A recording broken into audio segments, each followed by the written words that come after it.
This is the Governor Phil Murphy. Honored to have you with us, Governor. Honored to be here. Thanks for having me, Steve. Let me get this out of the way real quick. I want to talk taxes and other things, but you and the First Lady work out on a regular basis. I was saying I came into the studio after my Peloton bike today. My wife is a runner. You guys run every day, don't you? We don't run every day, but we run a lot. We do 1 5K a month. We used to do longer races. We've done a marathon and a bunch of halves, but we do a 5K a month, and we run several times a week and love it. Good stuff. You ready to talk some policy? Let's go. Here we go. I'm going to go through. We're doing the lightning round while we have the governor. I know there are complex questions, but we're going to try to be as tight as possible.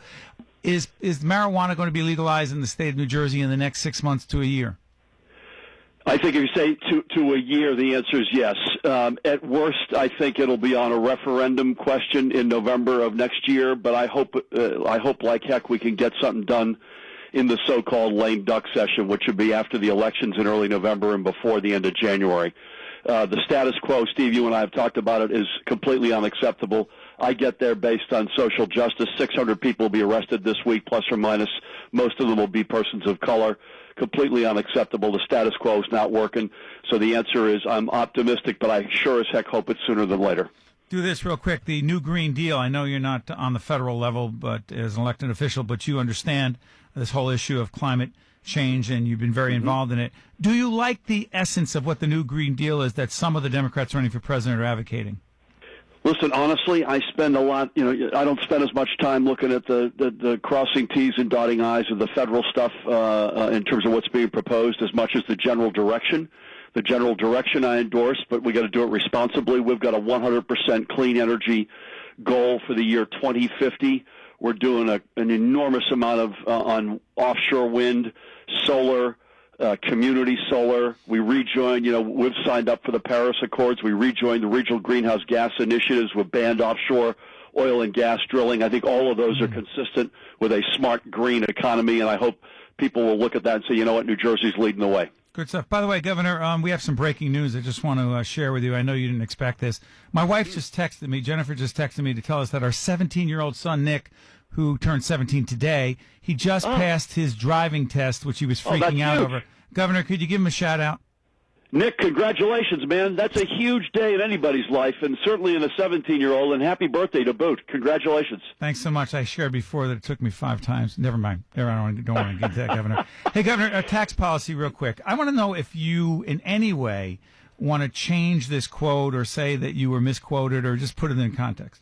I believe you were over at Rowan University, where we have good friends there. I taught there for many years. You said, if you're a one-issue voter in this speech, if you're a one-issue voter, you know the quote very well, and tax is your issue, either a family or a business. And if that's the only basis upon which you're going to make a decision, we in New Jersey are probably not your state. Please help us understand that, Governor. Yeah, well, listen, Steve, it's not that complicated, and the folks who are making hay of this are the ones who are typically sitting on their hands when the state was being wrecked in the last administration. So, with all due respect, they've got nothing else to talk about, so they've picked up on this. Here's the fact. We're not Mississippi. We're not Alabama. People come to New Jersey for what we have, which is the #1 rated public education system in the United States, the only state in the history of the United States to provide universal access to arts education, a location second to none, the highest concentration of scientists and engineers in the entire world. Did I inherit a property tax mess along with other messes? You betcha. Are we working every day to shave that tax down and shave that premium down? I might add, Steve, last year was the lowest increase in property taxes on average in the state in the history of New Jersey. It was still an increase. I want that to go down. But I also want folks to get a rich basket of stuff back: education, quality of life, health care. We have the #1 rated hospital system in America. Save the Children ranks New Jersey the #1 state in the United States to raise a kid. I want people to not pay through their eyeballs for all of that. I want them to pay a fair price for that. But if you don't care about public education or infrastructure or location or health care or raising kids or gun safety or the environment or a whole long list of things that maybe some other states don't care about, it's way cheaper there. Governor Murphy is so fired up. in Alabama to educate their kids. I hear. Sorry for interrupting, Governor. This is Steve Adubato in the studios live in New York in Lower Manhattan, AM970. We're on with Governor Phil Murphy. He is fired up. I think he already had his workout today. Pumped up, ready to go. Over at American Dream. We'll find out what happened a little bit later, and hopefully it's all the best to the folks over at American Dream. But let me ask you this. One more quickie. Governor, the millionaire's tax. I've asked you this before, and by the way, the governor will be joining us on public broadcasting for an in-depth half-hour interview whenever we can get that scheduled. Very excited to do that. Well, it's always great to have you, Governor. How about this? You believe strongly that those who earn $1 million a year or more, and you include yourself in that category, you're not earning $1 million as governor, I know that. That's true. That every dollar over $1 million needs to be taxed at a higher rate than we are right now. You're calling it tax, quote, fairness. Some have argued, including John Bramnick, who's a Republican leader in the Assembly. He said, listen, I know we need the revenue as well, but I'm afraid about losing the people who earn $1 million or more. You say, I'm going to go to Florida. I'm not going to pay any income tax over there. The governor's heard of me on this. Governor, what do you say to those who say if we raise the taxes on the millionaires, we're going to lose that revenue because they're going to leave the state? We no longer get their tax benefit. I not only have nothing against millionaires, I want more of them. All I'm asking for is that they pay a little bit more to allow us to make the historic reinvestment in our middle class, a middle class that was ravaged in the last administration. Secondly, there's no evidence, literally. And again, I'm not trying to us versus them, class warfare, none of that. I'm asking for help. And by the way, if the middle class is stronger, everybody's stronger, including the wealthiest among us. There's literally no evidence, zero evidence in any research ever done that income tax on high earners dictates where folks live. You don't think they will leave, Governor? I'm sorry for interrupting, Governor. You're not afraid or concerned about those millionaires leaving the state to no longer pay income taxes in New Jersey? Here's why folks leave. They left because of the estate tax, which has been phased out. Folks who are retired, who own a home, whose kids have already been educated, and are looking at their property tax bill and paying 53% of that bill for public education. That's where our focus has to be on keeping folks in New Jersey, and 99.9% of them are not millionaires. So this is homestead rebates, senior freeze, veterans programs, lots of property tax relief. And I'll say one other thing, Steve. I've said this from the get-go. If we can get a millionaire's tax done in New Jersey, I'll plow a huge amount of those proceeds directly into middle-class property tax relief. This is Governor Phil Murphy on with us live on AM970. We have him for just a couple more minutes. Steve Adubato here. Governor, real quick, your interpretation of we're not here to bash President Trump, but President Trump believes strongly, along with a lot of Republicans, that we should limit state and local tax deductions. It's called SALT, right? Everything over 10 grand that you pay in state income tax, that you pay in property taxes, you can't write that off anymore. Your view, what has that done in a state like New Jersey or in New York as well? And B, what are the chances of turning that around? I vehemently oppose and disagree with this policy. It was an awful part of the December 2017 tax law that was passed. It hurt states like New Jersey, New York, Connecticut, Massachusetts, California. Overwhelmingly, I might add, blue states. So this is a thinly veiled political move on the chessboard.